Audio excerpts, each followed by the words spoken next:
pode dizer amém, diga glória a Deus. Aleluia, glória a Deus.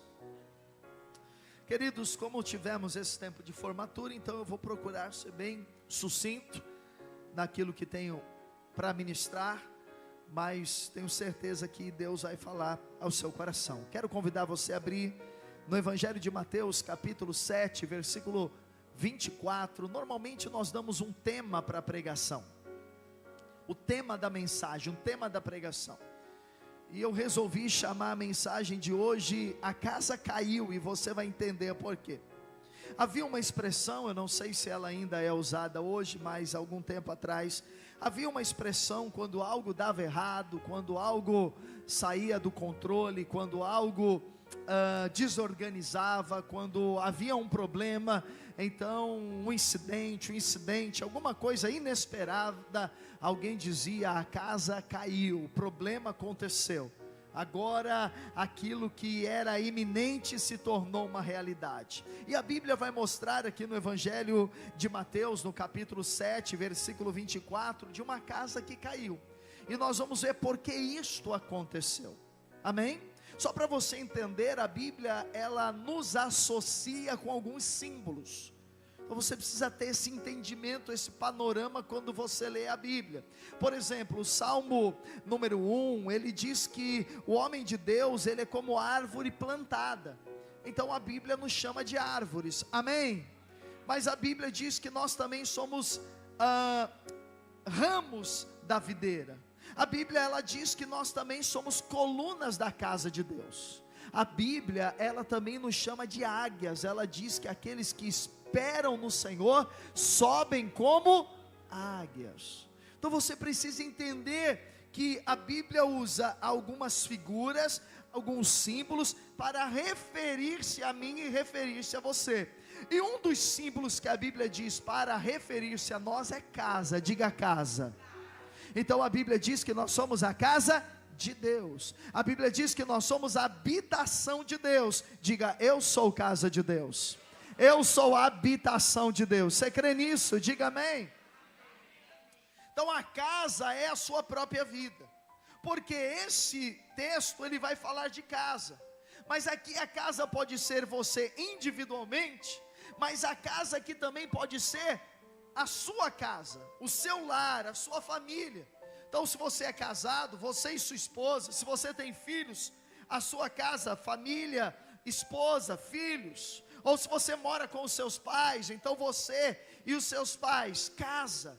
A Bíblia, ela nos chama de casa. E nós vamos entender o que aconteceu aqui em Mateus 7, versículo 24, eu quero ler até o versículo número 27, você pode acompanhar aí na sua Bíblia, ou acompanhar aqui, diz assim: todo aquele, pois, que ouve estas minhas palavras, e as pratica, será comparado a um homem prudente, que edificou a sua casa sobre a rocha. Versículo 25, e caiu a chuva, transbordaram os rios, sopraram os ventos, e deram com ímpeto contra aquela casa, que não, irmãos, caiu, porque fora edificada sobre a rocha. Então a casa não caiu, porque ela tinha um alicerce. Que alicerce era esse? A rocha. A rocha. Quem é a rocha? Casa sou eu e você. Quem é a rocha? A rocha aqui tem dois significados. Primeiro, a rocha é Jesus. Ele é a pedra. Ele é o alicerce, ele é o fundamento. Então a minha vida, ela deveria estar edificada, construída sobre Jesus, sobre a rocha. Mas a rocha também, ela é a palavra. Amém? Ela é a palavra de Deus, ela é a palavra do Evangelho. Então a rocha é Jesus, mas a rocha também é o que, irmãos? A palavra. Então eu preciso edificar a minha vida, se eu quiser permanecer quando vierem as circunstâncias desagradáveis, difíceis, os intempéries da vida. Eu preciso permanecer em Jesus, para que eu não sucumba, para que a minha casa não caia. Quantas pessoas caem? Quantos casamentos acabam? Quantas famílias destruídas? Não é difícil você encontrar casamentos que começaram muito bem, daqui a pouco não existem mais. Quantas famílias que estavam bem, servindo ao Senhor, os pais na igreja, os filhos servindo no Senhor, daqui a pouco você vai procurar, vai olhar, cadê? Não está mais, caíram. Caíram diante de uma circunstância, de uma provação, de um vento, de uma tempestade, de uma tentação.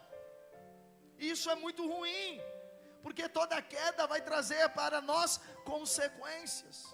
Jesus está dizendo: olha, a forma de você manter-se firme quando as circunstâncias vierem, é a sua casa estar alicerçada na rocha, em Jesus e na palavra de Deus.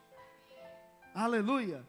Aí Jesus continua dizendo, versículo número 26: e todo aquele que ouve as minhas palavras e não as pratica, será comparado a um homem insensato, que edificou. Então 2 homens resolveram construir uma casa. Um edificou a sua casa sobre a rocha, e outro edificou sobre a areia. Então, versículo 27, caiu a chuva, uma repetição do que aconteceu com a casa sobre a rocha. Ambas estavam construídas. E quando chove, não chove sobre a casa de um e não chove sobre a casa do outro. Quando bate um vento sobre todas as casas. Bate um vento sobre o bairro, sobre os vizinhos também. Então aconteceu também sobre a casa que estava na areia. O que? Caiu chuva, transbordaram rios, sopraram os ventos, deram com ímpeto. O que é ímpeto? É força, é violência. Então o vento, a chuva, a tempestade veio com ímpeto contra aquela casa. E ela, o que, irmãos? Desabou. Por que ela desabou? Alicerce. Alicerce é uma coisa que nós não damos muito valor, mas é fundamental. Nós estamos aqui numa construção, nós estamos aqui num prédio, você não vê os alicerces, mas eu vi os alicerces dessa construção. Eu estava aqui no dia que os empreiteiros fizeram os alicerces. Eu estava aqui no dia que eles cavaram, fizeram as valas, fizeram os baldrames. Eu estava aqui no dia que parou um caminhão de cimento, aquela betoneira, e veio e encheu os alicerces. Então há algo sustentando esse piso, há algo sustentando para nós estarmos aqui sentados. Tem uma cadeira, tem um peso, tem colunas que são sustentadas através desse alicerce. Agora, se o alicerce da nossa vida, ele é construído sobre a areia, a Bíblia diz que vai cair, e vai ser grande a ruína. Então tem algumas coisas aqui que eu quero que você possa compreender rapidamente. Voltando lá ao verso número 25, 24, eu quero falar primeiro sobre a casa que está sobre a rocha, rapidamente. Algumas coisas que nós precisamos compreender. Primeiro, que nós somos a casa, você já sabe. Segundo, a rocha é Jesus, a rocha é a palavra. Mas a Bíblia está dizendo que há uma forma de você edificar a sua casa sobre a rocha. Não é só você decidir. Não é só você dizer: eu vou edificar a minha vida sobre Jesus. Pastor, o alicerce da minha vida é Jesus. Pastor, o alicerce da minha vida é a palavra de Deus. Não basta dizer isso, é importante dizer, é importante decidir isso. Mas a Bíblia diz que há 2 coisas que nós precisamos fazer. Primeiro, eu preciso ouvir a palavra de Deus. Quem pode dizer amém? Ouvir. Aí diz: todo aquele, pois, que ouve. Então não sei o que você ouve, segunda, terça, quarta, quinta, sexta, mas se você quiser ter uma casa bem alicerçada, você precisa ouvir a palavra de Deus. Jesus estava dizendo: todo aquele que ouve as minhas palavras, e Jesus estava se referindo àquilo que ele havia pregado anteriormente.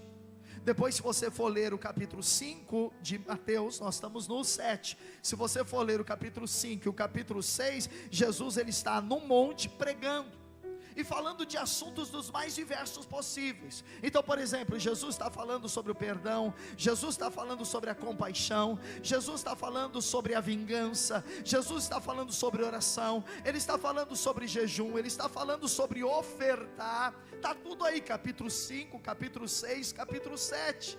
Então Jesus estava pregando às multidões, naquilo que é conhecido como Sermão do Monte, ou Sermão das Bem-aventuranças. E ele começa a pregar, ele começa a anunciar a palavra de Deus, ele começa a falar das coisas do reino de Deus. E então ele vai para os seus discípulos e ele diz: olha, quem ouve tudo isso aí que eu estou pregando,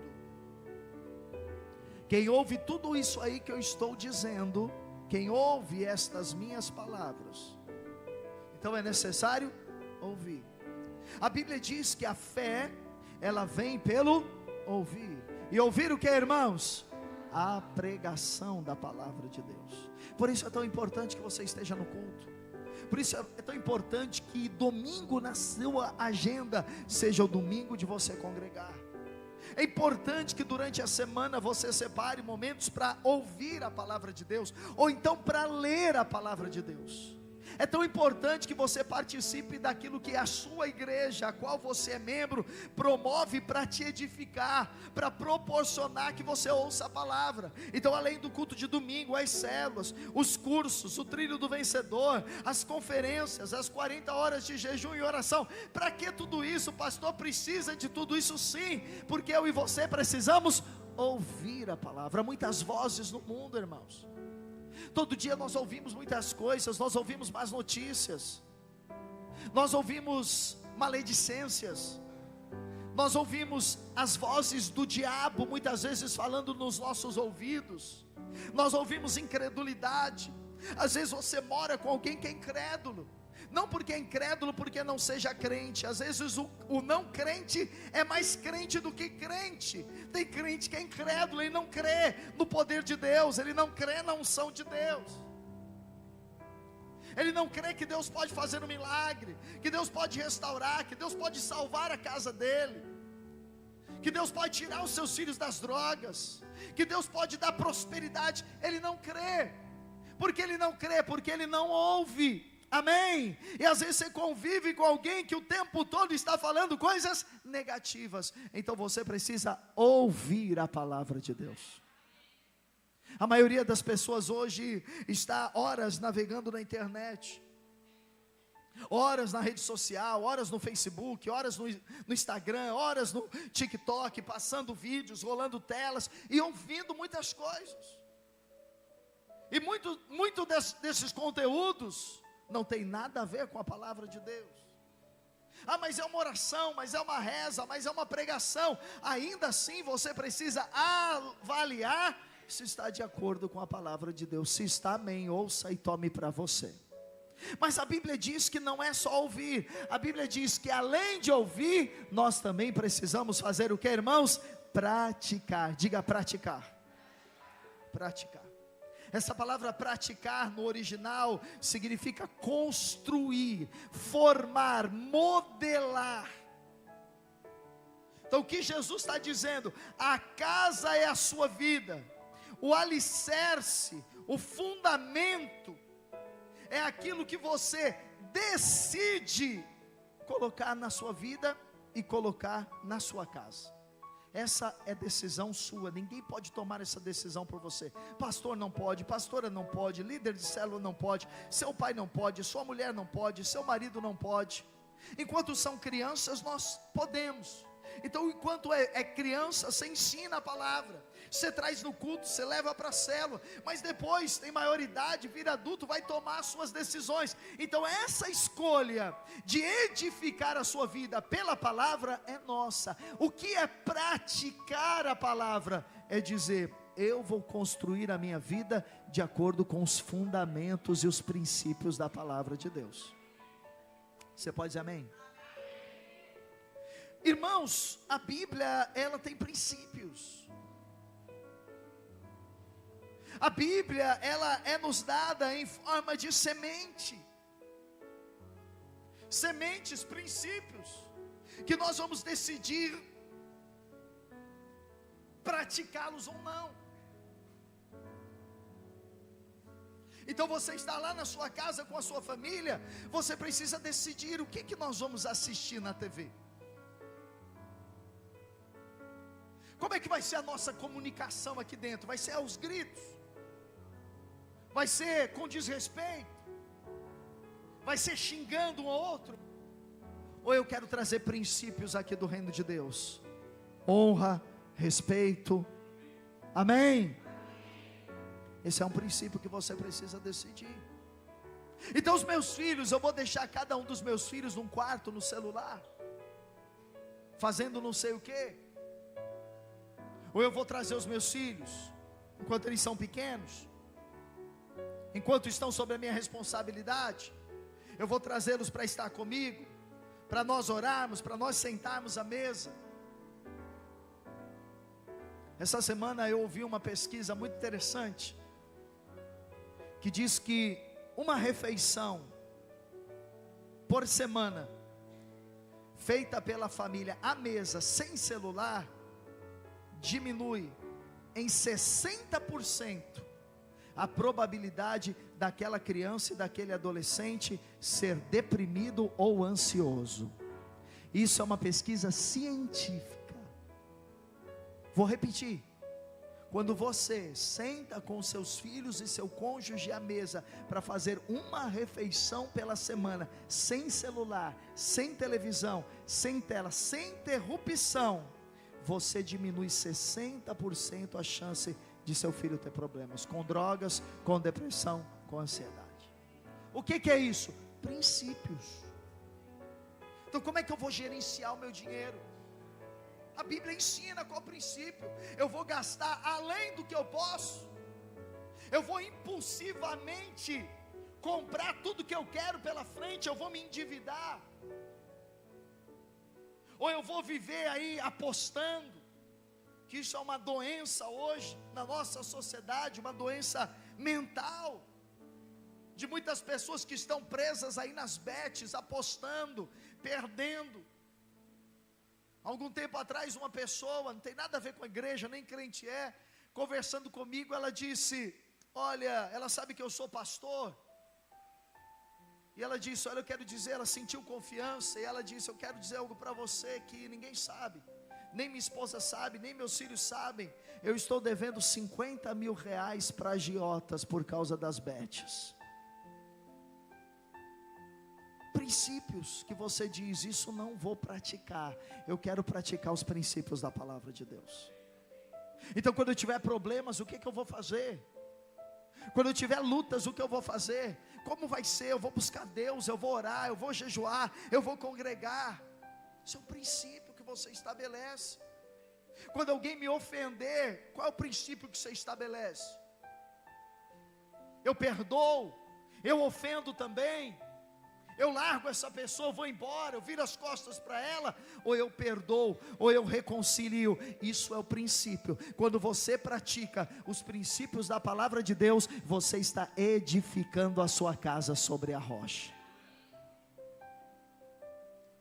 Então virão momentos de dificuldades, porque Jesus, ele disse lá em João 16:33, no mundo tereis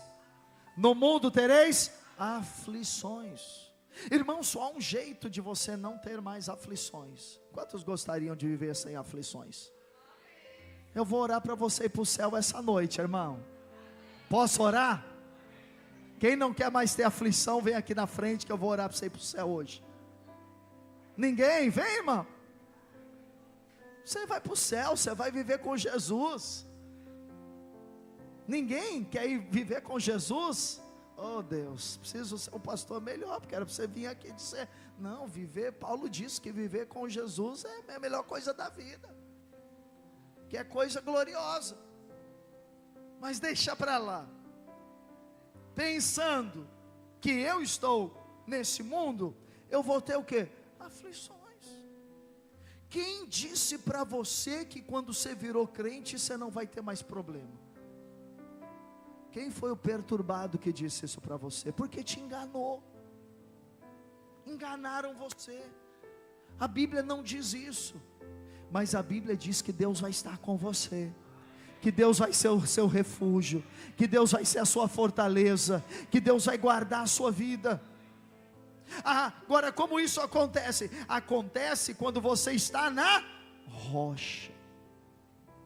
Então muitas vezes nós estamos indo bem, muitas vezes nós estamos caminhando bem, mas aí vem uma provação: desemprego, falta de dinheiro, filho doente, roubaram o carro, aconteceu algo que eu não esperava. Se eu não estou na rocha, o que acontece comigo? Eu me desestabilizo, eu me revolto com Deus, eu me revolto com a igreja, eu me revolto com a minha liderança. Não, onde já se viu, eu vou na igreja, eu dou o dízimo, eu oferto, eu sou um crente. Como é que acontece isso comigo? No mundo você vai ter aflições, mas se você estiver em Jesus, a sua casa não vai cair, vai se manter de pé, a sua casa vai se manter de pé, seu lar vai se manter de pé, e ainda que você não compreenda as coisas, Deus fará com que aquilo coopere para o seu bem. Então é ouvir a palavra e praticar. O que é praticar? Praticar no original é construir. Então você precisa decidir isso. Como é que você vai construir sua vida? Seguindo os padrões do mundo? Porque o mundo aí fora tem um jeito de construir a vida. E eu não preciso explicar, você sabe como as pessoas constroem a vida delas: passando a perna umas sobre as outras, levando vantagem, mentindo, roubando, fofocando. É como o mundo leva a vida, traindo, enganando. Mas eles não sabem que eles estão construindo a casa sobre areia. Quando virem os intempéries, as dificuldades, essa casa vai cair. Aí Jesus, ele diz que o homem que resolve construir a sua casa sobre a rocha, ele é um homem prudente, sábio, inteligente. Mas então Jesus, ele diz: olha, o outro, vá lá para o versículo 26, o outro resolveu construir a sua casa, verso 26, sobre a areia, e Jesus chama ele de insensato. O que é uma pessoa insensata? Insensata é uma pessoa tola. O que é insensatez? Preste atenção aqui, rapidamente, eu tenho poucos minutos. O que é insensatez? Insensatez é você tomar decisões na sua vida sem falar com Deus. Insensatez é você tomar decisões na sua vida sem consultar a Bíblia. Insensatez é você tomar decisões na sua vida sem ouvir conselhos sábios.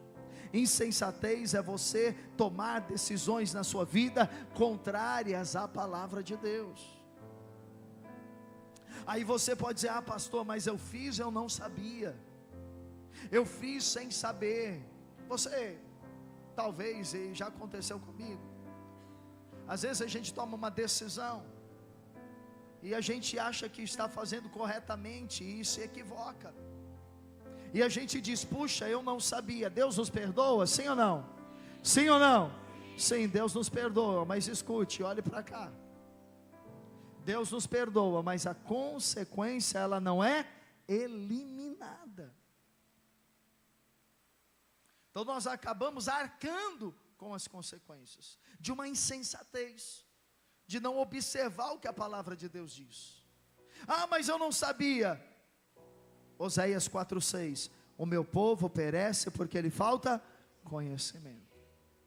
Então eu creio de todo o coração que esses irmãos que concluíram uma etapa, que é só uma etapa da vida cristã deles, do trilho que nós chamamos de vencedor, eles têm um pouco mais de conhecimento para tomar decisões corretas, para tomar decisões à luz da palavra de Deus. E independente de onde eu construo a minha casa, ou sobre qual alicerce eu a construa, eu vou ter também, porque Jesus vai dizer que a chuva, o vento, o frio, a tempestade, ele veio sobre a casa que estava também sobre a areia. Então vem sobre todos nós. A vida cristã, irmãos, é como as 4 estações do ano. Você tem calor, você tem o verão. O verão é o tempo da festa, é o tempo da celebração, está com dinheiro, está comprando o que você quer. Você tem a primavera, está tudo florescendo, tudo dando certo. Mas aí daqui a pouco chega o outono, as folhas caem, né? Preparando para o inverno, e então chega o inverno. Chega um tempo difícil na sua vida. Às vezes você ora, não tem resposta. Pede para Deus uma provisão, não vem. Pede para Deus um milagre, não acontece. Ora, fala, não, mas Deus deu uma palavra, é o ano da multiplicação, mas as coisas não estão multiplicando na sua vida. O que está acontecendo? É o tempo do inverno, é o tempo do vento contrário, é o tempo da dificuldade. Se você construiu a sua casa sobre a areia, ela vai o quê? Cair. Mas se você, no meio do inverno, lembrar do que a palavra de Deus diz, do que o Senhor diz sobre você, e você se apegar, se abraçar, se posicionar diante daquilo que a palavra de Deus diz, então não vai ter queda. Glória a Deus. Isso é ser um crente vencedor. É o crente que resolve edificar a sua vida firmado na palavra. Então leia a Bíblia.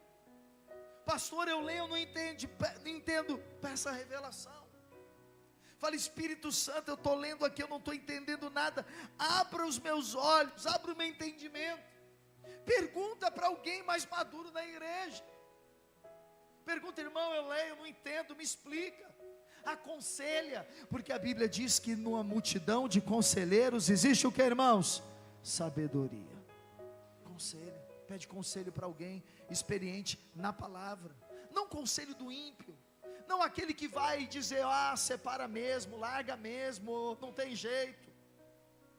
Não alguém que vai dizer, isso, faz isso mesmo, contrário à palavra, mente mesmo, uma mentirinha só, engana mesmo. Não, você tem que ter conselho de gente que vai ministrar a palavra de Deus no seu coração, que vai mostrar, está escrito isso, fica com aquilo que a palavra de Deus diz. Lá em 1 Coríntios 3, versículo 10, quero encerrar com esse texto. 1 Coríntios 3:10 diz assim: segundo a graça de Deus que me foi dada, é Paulo dizendo, ele está falando sobre a casa de Deus aqui, mas eu posso fazer uma contextualização e aplicar esse versículo à nossa vida. Paulo está dizendo, olha, eu sou um prudente construtor, e o prudente construtor, ele se preocupa com fundamento, isso é importante. A nossa sociedade se preocupa com aparência e não com fundamento, com o que é aparente, rápido, tem que ter resultado logo, tem que acontecer rápido. Eu tenho que orar hoje e amanhã já tem que ter resposta. Então, rapidez. Mas Paulo está dizendo, eu tenho uma preocupação, a minha preocupação é o fundamento. E ele diz, o prudente construtor se preocupa com o fundamento. Aleluia. Quem é prudente se preocupa com o fundamento. Não é só com o que vê, não é só com aquilo que brilha, não é só com aquilo que está diante dos seus olhos, mas com o fundamento.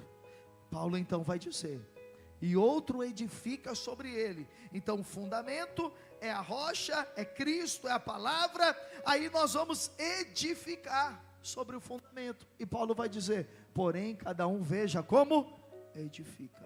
Então eu preciso avaliar, como eu estou edificando a minha vida? Só para as coisas desse mundo? Só para as coisas do presente? Só para as coisas do aqui e agora? Ou eu estou edificando a minha vida para a eternidade? Eu estou me consagrando para Deus? Eu estou servindo a Deus? Eu estou cumprindo o propósito de Deus? Eu quero fazer a obra dele, eu quero me preparar, eu quero me habilitar.